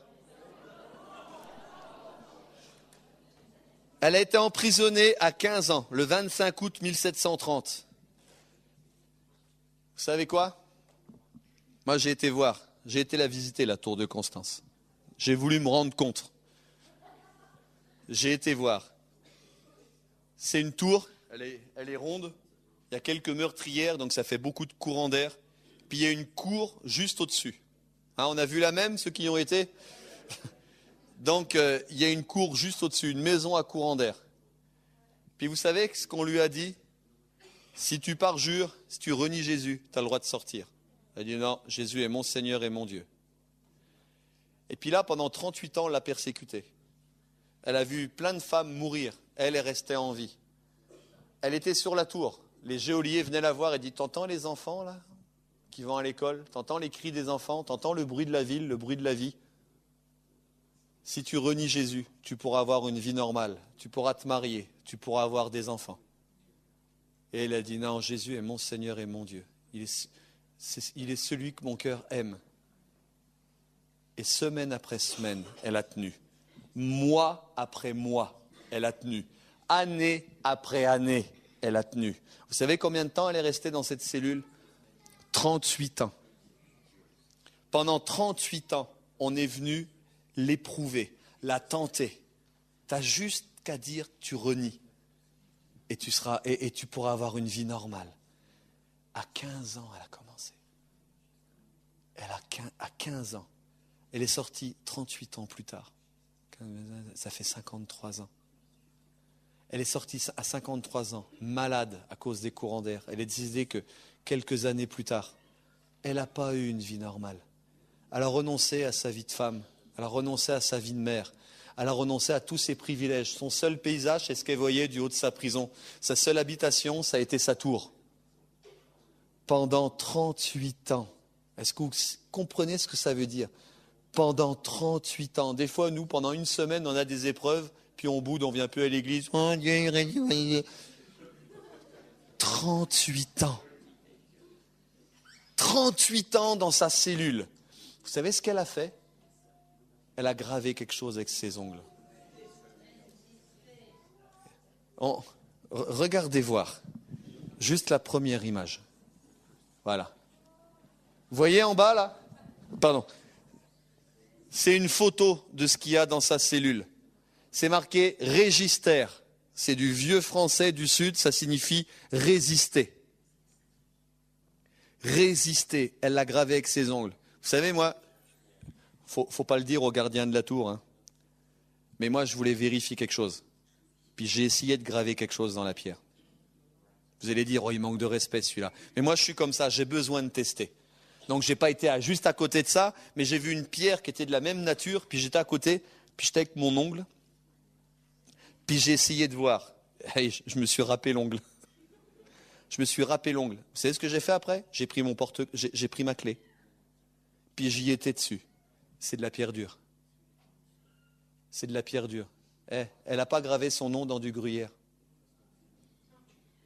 Est-ce que vous m'avez suivi? Ça s'est pas fait du jour au lendemain. Ça s'est fait année après année. Année après année. Ça a été sa confession de foi. Résister. Pour ceux qui voient mal que c'est marqué résister, j'ai une autre photo où j'ai mis en noir un peu ces lettres. Régister. Elle a mis des années. C'est sa confession de foi. Moi, je veux juste vous dire, des fois on parle des héros de la foi. Hein, ce qu'a fait l'apôtre Paul, ou alors plus près de nous, Smith Wigglesworth, John Gillette, tous les grands héros, tous ceux qui font des grands trucs, Billy Graham, Benin, tous ceux qu'on dit qui sont super. On parle de un tel a fondé 1000 églises, l'autre 2000, l'autre 3000. Vous voulez que je vous dise quelque chose? Elle a fondé aucune église. Elle n'est pas connue au niveau de ses œuvres. Moi, je veux juste vous dire une chose. J'aurais voulu être là quand le ciel l'a accueillie. J'aurais voulu voir comment le ciel l'a accueillie. Pour moi, c'est un exemple, cette femme-là. Pour moi, c'est un exemple de violence spirituelle, un exemple de ténacité, un exemple de foi. Est-ce que vous saisissez ce que je veux dire? Résister. Ça, elle n'a pas écrit de livre. Elle a juste écrit un mot pour nous édifier. Résister. Et c'est le leitmotiv de sa vie. Toute sa vie l'a prouvé qu'elle y a cru. Résister. J'aurais voulu voir son entrée au ciel. Puis franchement, le jour du tribunal de Christ, j'ai pas envie de passer juste après elle. Est-ce que vous comprenez? Et vous avez envie de passer juste après elle? Ah, au niveau des œuvres, hein, je ne peux pas dire qu'il y a grand-chose. Au niveau du cœur, c'est une géante. C'est une géante. C'est là-dessus que je voulais vous parler de la foi. Vous avez une illustration de ce qu'est la foi. Résister. Plutôt mourir que de se rendre. Amen. Abandonner n'est pas une option. Plutôt mourir que de se rendre. Résister. C'est son testament. C'est son testament. Moi, je veux juste vous laisser devant ces mots. Remonte un peu la tête du chrétien normal.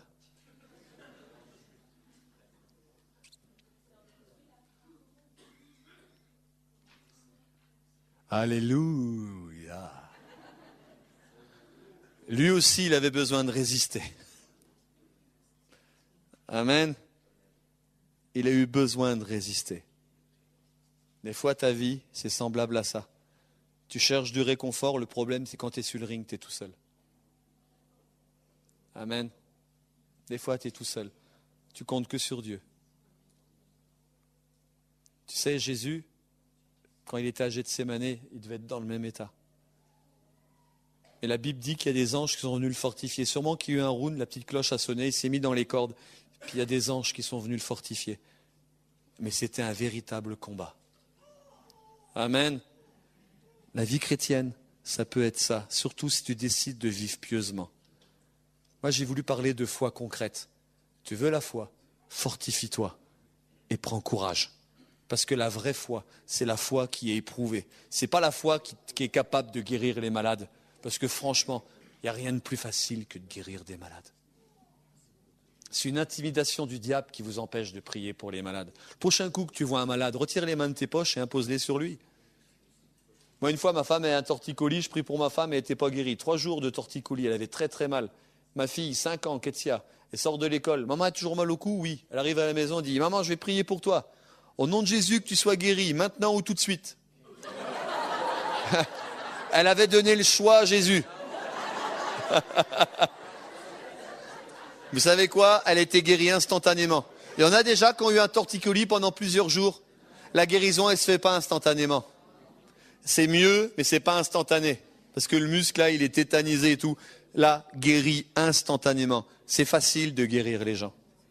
C'est très facile. Je ne vous parlais pas de la foi pour faire des performances. La vraie foi, c'est celle qui est éprouvée et qui nous fait tenir en Jésus. Amen. Qui nous fait tenir ferme en Jésus. Regarde-le un dernier coup avant qu'il nous dise bye bye. Il va bientôt être KO celui-là. Alléluia. Pourtant, il s'était préparé. Il a une belle musculature celui-là. Il s'était fortifié. C'est pas parce que tu te fortifies que tu ne prendras pas de coups. Amen. Et on peut remettre le testament de Marie Durand. Résister. Résister. Et moi, je veux juste faire un appel cet après-midi. En gardant bien cette image devant les yeux. Je veux juste faire un appel. L'appel pour ceux qui veulent reprendre le flambeau de Marie Durand. Ceux qui veulent dire à Dieu, je veux être compté parmi tes résistants. Je ne suis pas venu à toi à cause de ce que tu me donnes. Je suis venu à toi pour toi. Et je vais tenir ferme. Le vouloir m'appartient et le pouvoir t'appartient. Si la grâce de Dieu n'agit pas dans nos vies, on est incapable de tenir ferme. Vous êtes d'accord? Ce n'est pas nous qui avons la capacité. C'est Dieu qui nous rend capables. N'empêche que le vouloir t'appartient. Parce que Dieu, il va pas te violer. Il ne va pas aller au-delà de ce que tu lui permets de faire. Il ne va pas te violer. Mais je veux juste te dire, là, il y a un flambeau à reprendre. C'est fini le temps des chrétiens qui fondent quand il pleut. On vit dans des temps où le combat va s'intensifier. Des temps où c'est une génération violente qui va être obligée de se lever. Parce que le monde est de plus en plus violent. L'opposition est de plus en plus violente. Et on a besoin de chrétiens déterminés. Pas juste des charismatiques pleins de tics. Amen. Ça aussi, c'est dur à traduire. Hein. C'est toujours ce problème-là quand je prêche. Pour les traductions, c'est terrible. Vous savez, on ne fait pas peur au diable quand on fait les essuie-glaces. Hein. On ne fait pas peur au diable, hein, même pendant nos messages. Là. Non, ce qui fait peur au diable, c'est qu'en un seul coup, tu dis, je vais tenir ferme. Je me lève et je vais tenir ferme. Amen. Même au jour du mal, même au jour du malin, je vais tenir ferme. Par la grâce de Dieu, je tiendrai, pas par mes propres forces, ni par puissance, ni par force, mais par son esprit. Je vais tenir ferme. Le vouloir t'appartient. C'est toi qui décides. Ce n'est pas au diable de décider pour ta vie. Et Dieu ne va pas décider à ta place. La décision, elle te revient. Moi, en tout cas, je veux juste vous dire une chose. Pour moi, Marie Durand, elle a ouvert une brèche. Parce que ça fait plusieurs centaines d'années qu'elle est morte. Et juste son mot, elle n'a pas écrit des tonnes de livres, elle a écrit un mot. Ce mot continue à parler, ce mot continue à crier, ce mot continue à prêcher. On a un exemple de vie, résister. Dans la Bible, c'est fortifie-toi et tiens ferme. Prends courage, Fortifie-toi. T'es découragé, c'est pas un péché d'être découragé. C'est juste un symptôme que tu t'es affaibli spirituellement. Tu veux le remède au découragement? Chasse pas l'esprit de découragement. Parce qu'il va revenir aussitôt, tu vas le chasser par la porte, il va revenir par la fenêtre. Si tu fermes pas tout, si tu te fortifies pas dans l'esprit. Le secret, il est dans le fait de se fortifier dans l'esprit. Amen. Smith Wigglesworth. Au Canada, ils disent Smith Wigglesworth. Les Anglais, c'est Smith Wigglesworth. Les Cockneys, c'est Smith Wigglesworth. Moi, je l'appelle Smith Dupont, ça va plus vite. En tout cas, vous savez ce qu'il disait? Il disait, je suis 1000 fois plus fort à l'intérieur qu'à l'extérieur. Amen.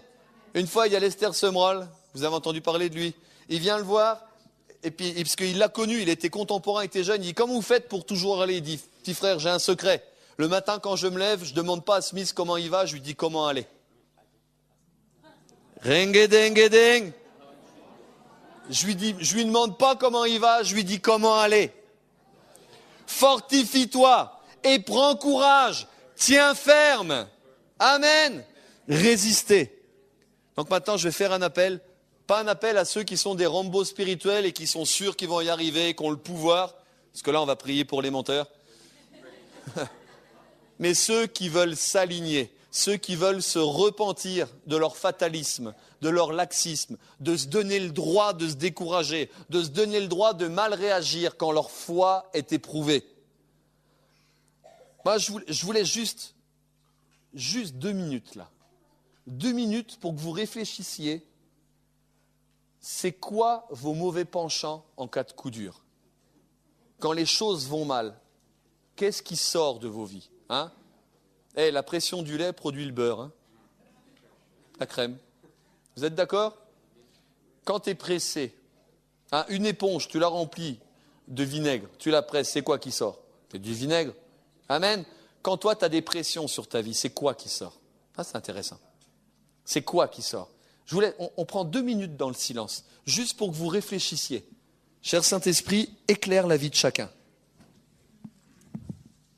Quand vous êtes sous pression, c'est quoi votre réflexe? Découragement? Colère? Critique? Péché?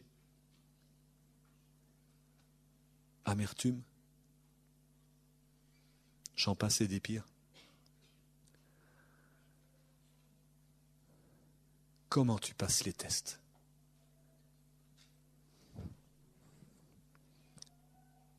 Comment tu passes les tests?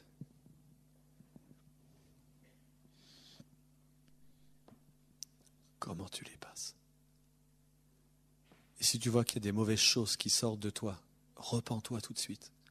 Demande pardon à Dieu. Seigneur, je veux que ça cesse maintenant. Je veux sortir de ces réflexes. Je veux sortir de ces programmes maintenant.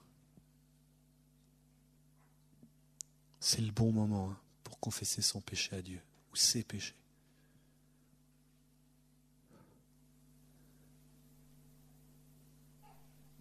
La Bible nous exhorte à nous sonder. Sondez vos cœurs. Quand les choses ne marchent pas comme vous voulez, en cas de conflit, quand vous êtes sous la pression, qu'est-ce qui sort de votre bouche? Qu'est-ce qui sort de votre vie? Quelles pensées dans vos têtes font monter la pression? Vous allez tout de suite trouver vos points faibles.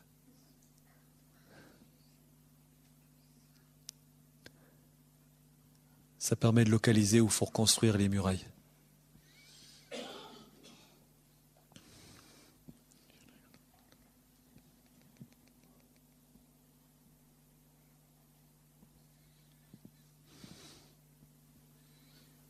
Amen. Vous avez fini votre examen? Vous avez fait le nécessaire? Vous savez, 1 Samuel 30, verset 6. Une fois David était parti avec ses vaillants hommes, ils sont revenus, les femmes avaient été enlevées, les enfants avaient été enlevés, le village avait été brûlé. Et c'est écrit, David fut dans une grande angoisse car le peuple parlait de le lapider, parce que tous avaient de l'amertume dans l'âme, chacun à cause de ses fils et de ses filles. Et vous savez ce qu'il y a d'écrit? Là, il traversait la crise de sa vie, David. C'est écrit, mais David reprit courage en s'appuyant sur son Dieu. Il reprit courage en s'appuyant sur son Dieu. Dans 2 Samuel 7, 27, « Car toi-même, Éternel des armées, Dieu d'Israël, tu t'es révélé à ton serviteur en disant, je te fonderai une maison. C'est pourquoi ton serviteur a pris courage. » Le courage vient aussi des révélations qu'on a de Dieu. C'est important qu'on s'expose à la révélation de Dieu. Maintenant, avant de faire l'appel pour ceux qui veulent reprendre, je vais vous faire travailler un peu. Il y a un verset que j'aime beaucoup dans les Écritures. Et je vais vous demander de participer, mais vraiment dans la foi. Pas par le folklore, mais par la foi. C'est Ésaïe 41, verset 6. Celui-là, notez-le. Si les tatouages chrétiens étaient autorisés, je vous dirais de vous le tatouer avec. Ésaïe 41, 6. C'est écrit, « Et ils cèdent l'un l'autre, et chacun dit à son frère, « Courage !» Ils cèdent l'un l'autre, et chacun dit à son frère, « Courage !» Ah, vous savez ce qu'on va faire? Je vous donne 5 minutes pleines, vous avez le droit de vous lever, vous allez voir des gens dans la salle, vous les regardez bien dans les yeux, vous les prenez dans vos bras, et vous leur dites, « Courage !» Communiquez le courage, prononcez le courage, appelez le courage dans la vie des gens. Et après, on va répondre à l'appel. Aidez-vous les uns les autres. Dites-vous, courage. C'est une manière de s'aider. Vous avez le droit de vous déplacer. Déplacez-vous, allez-y. C'est pas grave, ça fait du bruit. Levez-vous. C'est pas le temps d'infauser les fesses aux chaises. Courage.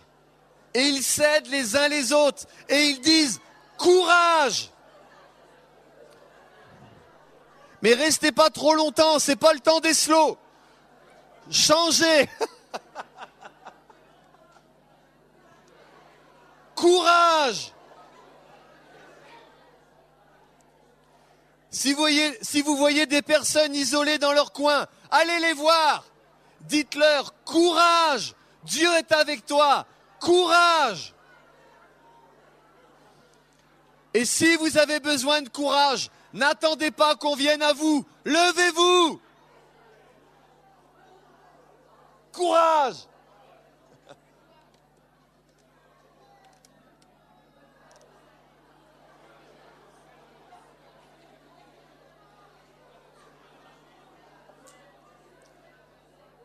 Est-ce une parole créatrice que vous prononcez?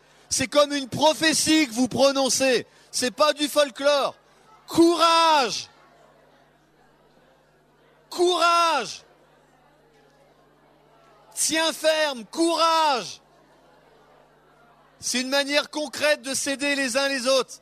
Courage! Oh là en haut, ça bouge pas beaucoup là. Encouragez-vous. Courage!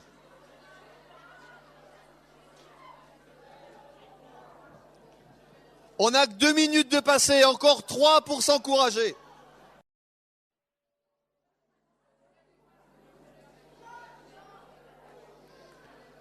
Ésaïe 35, verset 4, il est écrit, « Dites à ceux qui ont le cœur troublé, prenez courage, ne craignez point, voici votre Dieu, la vengeance viendra, la rétribution, il viendra lui-même et vous sauvera. »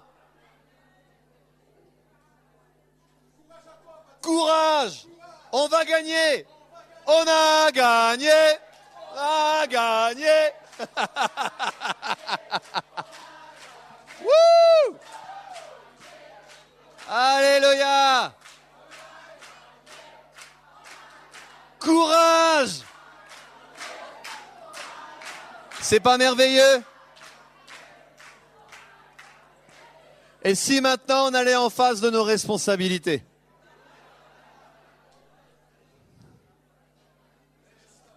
Alléluia!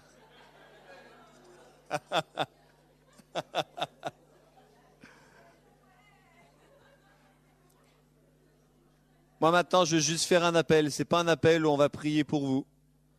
C'est un appel où vous allez vous donner à Dieu, comme des résistants. Mais attention, je veux juste vous dire, si vous ne vous sentez pas les tripes de répondre, merci d'être honnête, ça vaut mieux pour vous de ne pas répondre. Vous pouvez choisir de répondre plus tard, d'attendre d'être mûr. C'est aucun problème. Hein? On ne fait pas des appels pour que tout le monde réponde. Peut-être vous avez besoin d'un peu plus de temps, calculer le prix et puis répondre plus tard. Est-ce que vous êtes d'accord? Mais ceux qui veulent reprendre le flambeau, qui veulent faire de cette parole le leitmotiv de leur vie, résistez. Résistez. Les coups vont tomber, mais j'ai décidé. Vous savez, je donne un exemple personnel. Quand je me suis marié avec ma femme, on voulait des enfants tout de suite. Et puis on n'arrivait pas à en avoir. C'était pas faute d'essayer. Hein. Mais bon, on passe les détails. Mais on n'arrivait pas à en avoir. Puis ma femme, au bout d'un an, elle dit, il doit y avoir des problèmes. Elle a été faire des examens, pas de problème. Après, ils voulaient que je fasse des examens. Je dis, ils ont qu'à se les faire eux-mêmes, leurs examens. Moi, je sais qu'il n'y a pas de problème, je sais qu'on va en avoir, quoi. Et puis, d'un seul coup, ma femme a été enceinte. Oh là, on a fait chauffer les lignes téléphoniques, là. C'était la bénédiction de Dieu. Alléluia, tout va bien, tout. 3 mois plus tard, fausse couche. Je peux vous dire que ça fait mal. C'est pas un gros choc, mais c'en est un quand même, surtout pour le premier. C'en est un quand même. Au même moment, le matin où ça arrivait, des États-Unis, il y a un frère qui me téléphone, il ne savait pas du tout ce qu'on vivait. Vous savez ce qu'il m'a dit? Il dit, Patrick, j'ai juste une parole pour toi. C'est que la tempête, elle a soufflé sur la maison du sage qui a bâti sa maison sur le roc, mais sa maison a tenu le coup. Et je l'ai pris vraiment comme une consolation. Amen. Et là, l'appel, c'est « Je décide de bâtir ma maison sur le roc. Peu importe la tempête, ça va tenir. Je vais résister. » Amen. Ceux qui veulent répondre à ça, eh ben, je vous donne quelques minutes. Vous vous levez, vous le dites avec vos mots devant Dieu, mais restez pas muets. C'est pas un temps pour recevoir, là, c'est un temps pour donner. C'est un temps pour prendre des engagements devant Dieu. C'est un temps pour se confier dans sa grâce, pour tenir ferme. Amen. Résistez. À ceux qui veulent reprendre le flambeau de Marie Durand, je vous invite à vous lever. Vous ne levez pas parce que votre voisin se lève. Hein. Puis fermez les yeux. Vous allez voir, Jésus est tatoué derrière les paupières. Vous le verrez mieux. Et dites-le. Dites-le avec vos mots. Oh, prenez pas l'engagement que vous aurez la force de le faire. Parlez-lui de votre volonté et de votre dépendance. Combien vous avez besoin de lui pour y arriver. Mais que c'est votre intention. Avancez toujours, reculez jamais. Abandonner n'est pas une option. Abandonner n'est pas une option. J'ai dit abandonner n'est pas une option. Dites-le avec vos mots. Dites-le avec vos mots. Dieu dit par la bouche d'Ésaïe, venez, venez avec des mots et plaidez.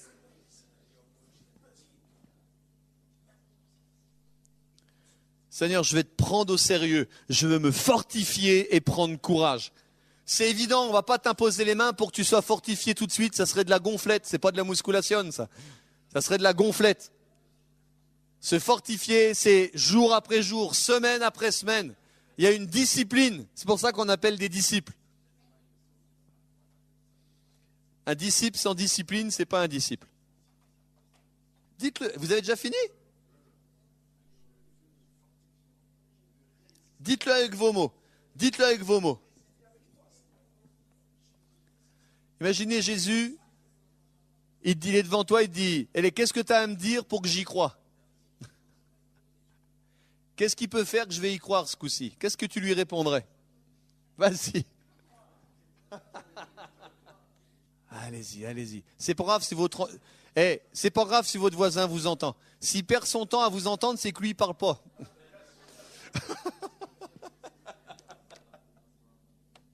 C'est bon? Vous avez prié? Maintenant, je vais prier. Parce que vous savez quoi? On peut donner que ce qu'on a reçu.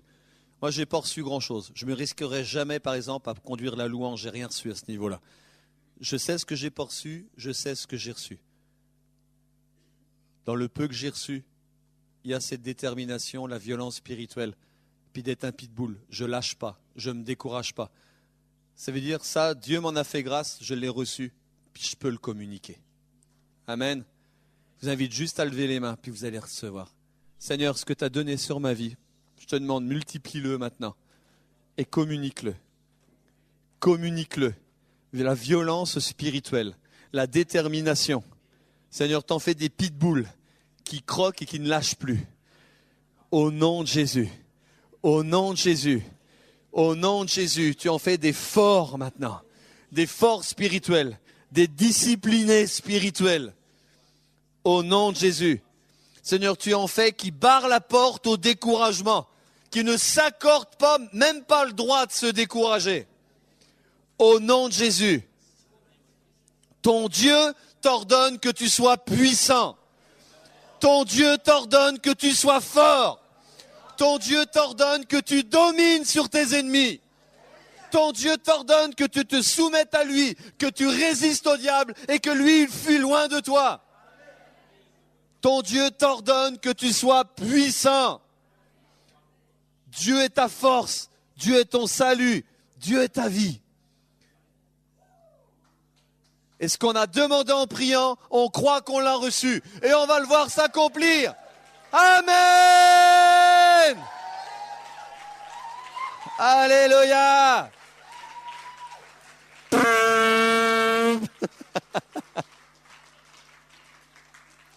Voilà, j'ai fini. Mais Jésus, il n'a pas fini avec vous. Il est déjà en train de mijoter un plat, puis soir, c'est Eugène qui va nous le servir. C'est à 19h30. Avant qu'on se sépare, je voudrais juste dire, peut-être il y en a qui vont dire, il est gonflé, il fait une page de pub. Mais je voudrais juste vous dire, on approche de Noël, puis des fois on fait des cadeaux bêtes aux gens. Puis des fois, il y a des gens, ils sont malades, puis qu'est-ce qu'on leur trouve? On va leur acheter des fleurs qui vont faner dans la semaine, ou des chocolats qui vont leur abîmer le foie. Puis c'est un peu bête. Puis moi, je veux juste vous dire, j'ai ramené quelques exemplaires de mon livre sur la guérison. Et nous, chez nous, dans l'église, ils ont pris la discipline maintenant, quand ils visitent quelqu'un dans les hôpitaux, quand quelqu'un est malade, ils leur offrent un livre. Et vous ne pouvez pas savoir le nombre de gens qui ont été guéris en le lisant, et on a même des témoignages en le touchant. On a eu des guérisons de maladies d'Alzheimer. On a eu des ulcères qui sont refermés, guérisons de cancer. Vous savez, quand j'ai écrit le livre, Dieu m'a dit, prie pour tous les cartons pour que l'onction soit sur les livres comme sur les mouchoirs de Paul. Et à l'origine, je ne pensais pas que ça allait être en le touchant, mais il y a même des gens qui ont été guéris en les touchant. Ça a dépassé ma foi. En tout cas, je me permets de faire la pub parce que les bénéfices ne viennent pas dans ma poche. Ils servent à soutenir une école chrétienne. Donc, ce n'était pas pour me faire des sous. Est-ce que vous saisissez ce que je veux dire? Mais en même temps, visée utile. Vous connaissez des malades? Offrez-leur un livre. C'est mieux que du chocolat ou des fleurs, quoi. Amen. Vous avez été super. Merci de m'avoir supporté. Et à ce soir. Amen.